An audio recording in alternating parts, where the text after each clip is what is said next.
धूमकेतु art subscribe करवा के लेल लाल बटन के दबाउ आ घंटी पर क्लिक कऽ कऽ नव नव मैथिली गीतक आनंद उठाउ।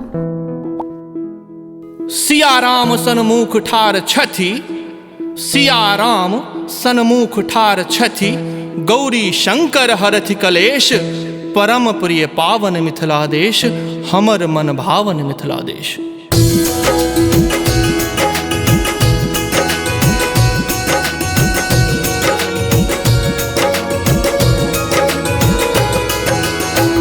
माए अबाबू सुने ना जनक जी, माए अबाबू सुने ना जनक जी, बहिन बहनोई सिया राम यो, काशी वासी करथि खवासी, शंभु कैलासी करथि खवासी, मिथिला भूमि महान यो, शंभु कैलासी करथि खवासी, मिथिला भूमि महान यो।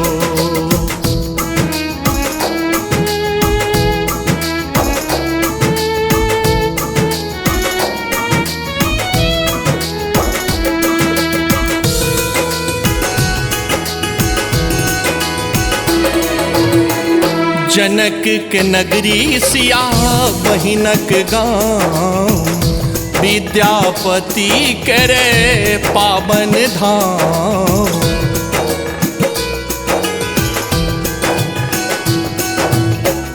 जनक के नगरी सिया बहिनक गाँव, विद्यापति करे पावन धाम। कखनो सोहरी कखनो नचारी, कखनो सोहर कखनो नचारी, गूंजै दलान दलान यो, काशी वासी करथि खवासी, काशी वासी करथि खवासी, मिथिला भूमि महान यो, काशी वासी करथि खवासी, मिथिला भूमि महान यो।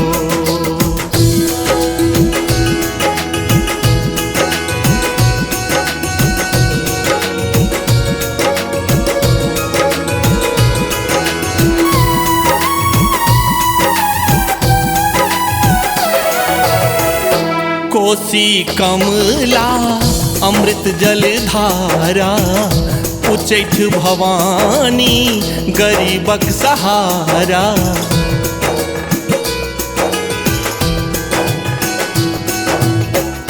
कोसी कमला अमृत जल धारा, उच्चैठ भवानी गरीबक सहारा। जिनकर कृपा सो कालिदास बनलाह, जिनक कृपा सो कालिदास बनलाह, जग में परम विद्वान यो, काशी वासी करथि खवासी, काशी वासी करथि खवासी, मिथिला भूमि महान यो, काशी वासी करथि खवासी, मिथिला भूमि महान यो।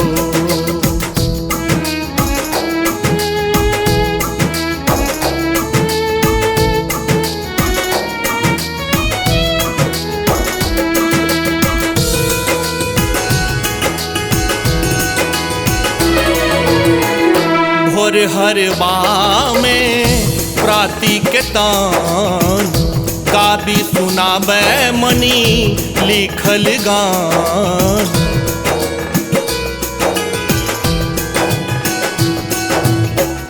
भोर हरबा में प्राति के तान, काबी सुनाबे मनी लिखल गान। कखन हरबा दुख मोर भोलानाथ, कखन हराबह दुख मोर हो भोलानाथ। बाबा गबै छथि बथानियो, काशीवासी करथि खवासी, काशीवासी करथि खवासी। मिथिला भूमि महानियो, काशीवासी करथि खवासी। मिथिला भूमि महानियो, मिथिला भूमि महानियो, मिथिला भूमि महानियो।